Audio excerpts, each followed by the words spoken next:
पहाटे श्री हनुमान जन्मोत्सव सोहळा उत्साहात साजरा। संत रामदास स्वामींनी स्थापन केलेल्या तुंग येथील श्री हनुमान जन्मोत्सव सोहळा मोठ्या अलोट गर्दीमध्ये आणि धार्मिक वातावरणामध्ये संपन्न झाला।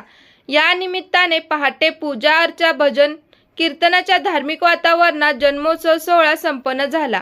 पहाटेपासूनच भाविकांनी दर्शनासाठी मोठी गर्दी केली होती। दुपारी 12 वाजल्यापासून रात्री उशिरापर्यंत लाखो भाविकांना महाप्रसादाचे वाटप करण्यात आले।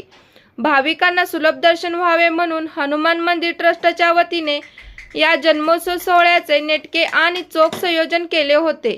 श्री हनुमान देवस्थान ट्रस्ट तुंग यांच्या वतीने सर्व भाविकांना सकाळी फराळाचे वाटप करण्यात आले। अशा उत्साही आनंदी व भक्तिमय वातावरणात हनुमान जन्मोत्सव सोहळा तुंग येथे साजरा करण्यात आला।